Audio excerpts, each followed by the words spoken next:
Target with PS Parihar channel में आपका स्वागत है। आज के इस वीडियो में हम लोग बात करेंगे प्राथमिक शिक्षक भर्ती की, जहां पर अधिकारियों की तरफ से ये कहा जा रहा है कि अनुपात समानुपात बराबर है। समाचार पत्रों के माध्यम से ये जानकारी दी जा रही है कि नए एडमिशन नहीं हो रहे हैं। मतलब साफ है कि सरकार का भर्ती करने का फिलहाल कोई इरादा नहीं है। वहीं पर आरटीआई के माध्यम से अगर जानकारी प्राप्त करें तो जानकारी निकल करके आती है अलग अलग जिलों से कि प्रदेश में लगभग 1 लाख से ज्यादा पद रिक्त हैं। ये देख सकते हैं विद्यार्थियों ने ये डाटा भेजा है और मैंने ये डाटा आप लोगों को पहले भी दिखाया था। अगर हम लोग आजमगढ़ की बात करें तो यहाँ पर साफ साफ लिखा है कि सहायक अध्यापक के प्राथमिक में कितने पद खाली हैं। यहाँ पर देख सकते हैं 2023 का है। अब तो और बहुत सारे जो टीचर हैं वो रिटायर हो गए होंगे। इसी तरीके से एक और जिला चंदौली है, चंदौली के बारे में यहाँ पर जानकारी दी है कि विभिन्न प्रकार के पद अध्यापकों के खाली हैं। लेकिन अगर हम प्राथमिक की बात करें 3 नंबर कॉलम में तो 1549 पद खाली हैं। केवल एक जिले की बात हो रही है। इसी तरीके से यहाँ पर ये सिद्धार्थनगर का विद्यार्थी ने भेजा, 2023 तक का डाटा है। एक साल में तो और भी ज्यादा पद रिक्त हो गए। तो चंदौली में देख सकते हैं आप लोग सहायक अध्यापक प्राथमिक के 3683 पद रिक्त है। ये मार्च 2023 की बात है। और इसी तरीके से गोरखपुर की अगर हम लोग बात करें तो गोरखपुर में भी मात्र गोरखपुर जिले के अगर हम लोग बात करें तो 2762 पद रिक्त हैं। इसी तरीके से यहाँ पर देख सकते हैं आप लोग महाराजगंज का डाटा आया है। महाराजगंज के बारे में बताया गया है आरटीआई के माध्यम से, ऑफिशियल डॉक्यूमेंट है ये कि कितने पद खाली है। तो सहायक अध्यापक प्राथमिक के जो पद खाली हैं ये देख सकते हैं आप लोग 264 और उच्च प्राथमिक में 2832। अभी तो इनका प्रमोशन भी होना है, प्राइमरी वालों का जो चल रहा है प्रमोशन की प्रक्रिया। एक और जिला है उसका भी यहाँ पर विवरण दिया हुआ है और एक ये जिला है सिद्धार्थनगर। यहाँ पर देख सकते हैं आप लोग सहायक अध्यापक के 3900 4,000 2,000 एक जिले में पद रिक्त हैं और कहा जा रहा है कि अनुपात समानुपात बराबर है।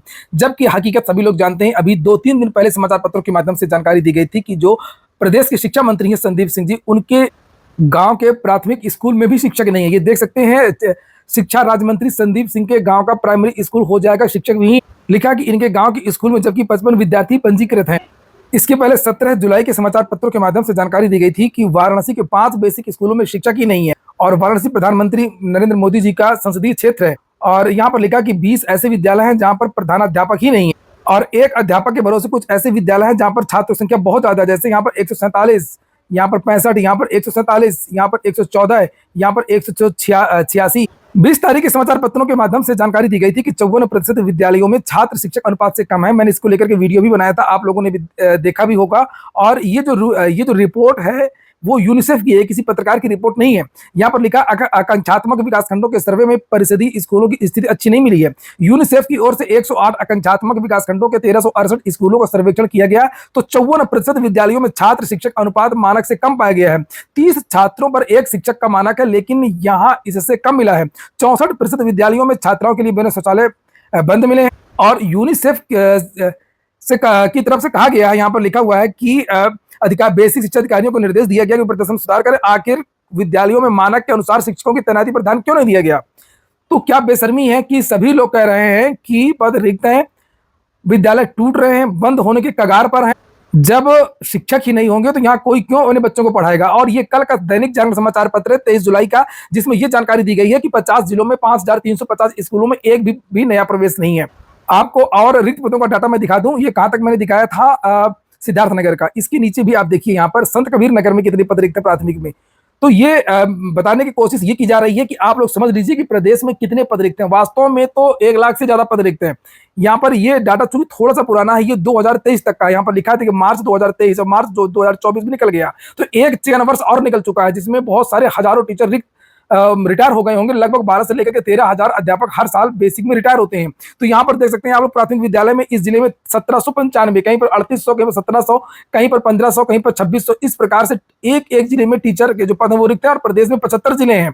वहीं पर जो प्राइमरी के अध्यापक है उनका प्रमोशन भी चल रहा है और इसको लेकर के ये पत्र भी देख सकते हैं। आपको पता भी है कि ये प्रक्रिया चल रही है और जब प्रमोशन हो जाएगा तो ये जो 2516 पद रिक्त है बस्ती में, उदाहरण के लिए सोचिए कि 1 साल का रिटायरमेंट और प्रमोशन के बाद में कितने पद रिक्त हो जाएंगे। और आप लोग इस वीडियो को ज्यादा से ज्यादा शेयर कर दें। विद्यार्थियों ने एक प्लान बनाया है कि अब किस तरीके से भर्ती लेनी है, वो मैं पूरी जानकारी दूंगा। और ये जो तत्कालीन शिक्षा मंत्री थे स्वतंत्र प्रभार डॉक्टर सतीश चंद्र द्विवेदी जी, हालांकि भर्ती इन्होंने नहीं दिया था, इसी वजह से ये विधायक के चुनाव हार गए और मंत्री पद भी इनका चला गया।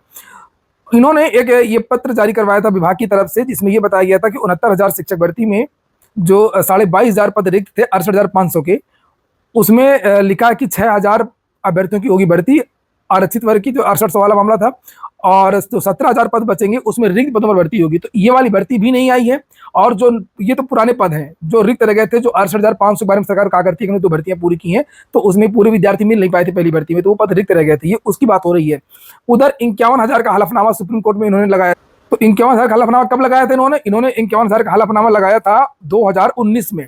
तो 4 साल हो गए। तो अगर 4 या 5 साल हो गए, अब आप जोड़ लीजिए हर साल अगर 12,000 रिटायरमेंट और इधर से लगभग प्रमोशन हो रहा 42,000 टीचर्स का, 42,000 ये पद, प्रमोशन के भी लगभग प्रमोशन के जब पद आप जोड़ देंगे तो इसके बाद में रिटायरमेंट के पद 12,000 हर साल की, तो लगभग 70,000 के आसपास रिटायरमेंट के पद।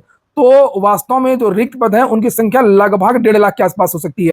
तो विद्यार्थी ये एक ज्ञापन अभियान चला रहे हैं अभी। ये देखिए, ये ज्ञापन अभियान है, ये जो डेटा है, ये प्रारूप है, वो मैं आपको दे दूंगा टेलीग्राम पर। तो आप लोग टेलीग्राम पर जाकर के इसको डाउनलोड कर लें और अपने अपने जिले में और अन्य अधिकारियों को ये आप लोग भेज सकते हैं।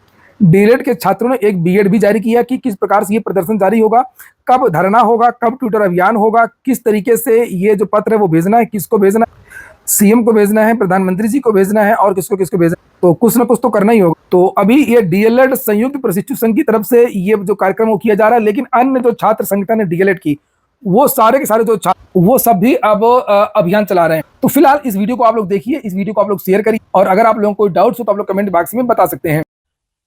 नमस्कार साथियों, मैं नितेश पांडे, डीएलएड प्रदेश अध्यक्ष। आप लोगों के लिए पूर्व में भी चाहे 101 दिन धरना हो लखनऊ, चाहे प्रयागराज हो, चाहे दिल्ली में बैठक हो, हर जगह हर स्तर तक प्रयास किया गया। अब एक बार पुनः नए जोश के साथ, नई ताकत के साथ 6 वर्षों के वनवास को खत्म करने के लिए हम सभी तैयार हो रहे हैं।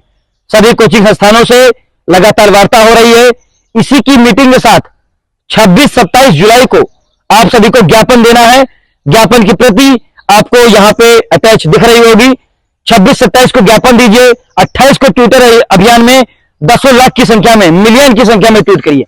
और उसके बाद 29 तारीख को विधानसभा सत्र शुरू हो जाएगा। जब आप 3 दिन अपना समय देंगे, उसके बाद ही संसद में आपका सत्र में आपका मुद्दा उठेगा और शिक्षक भर्ती का जयकार उठेगा सत्र में। तो इसलिए आप सभी से निवेदन है, जिस भी माध्यम से इस वीडियो को देख रहे हो, आप सभी 26-27 को ज्ञापन की प्रति के लिए 8354041527 पर आप मैसेज कर सकते हैं। ट्विटर अभियान के लिए आपको हैशटैग नितेश डीएलएड 19 पे मिल जाएगी। तो जितने भी साथी जिस भी माध्यम से इस वीडियो को देखेंगे, आप लोग जरूर इसमें सहभागिता करिए। एक अकेला व्यक्ति 10, 50, 100 लोग कुछ नहीं कर सकते जब तक इंडिविजुअल प्रत्येक व्यक्ति अपनी सहभागिता नहीं करेगा। चाहे आप सोनभद्र से हो, चाहे आप बलिया से हो, चाहे आप सहारनपुर से हो, चाहे आप गाजीपुर से हो, प्रत्येक जिले से डीएलएड बीएड साथी निकलो और आप लोग शिक्षक भर्ती की आवाज को मुखरता से उठाएं।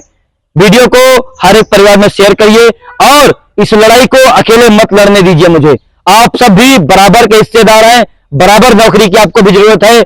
इसके बाद ये धरना आप सफल बनाइए, ज्ञापन अभियान। उसके तुरंत बाद अगस्त में अध्यक्ष के बैठने के तुरंत बाद आयोग के अंदर एक महा आंदोलन किया जाएगा, जिसमें सभी शिक्षक आएंगे, जिसमें हमारे सभी टीचर से बात की जा रही है और डीएलएड बीएड के जितने भाई हैं एक साथ रहिए और शिक्षक भर्ती के लिए कार्य करिए। धन्यवाद।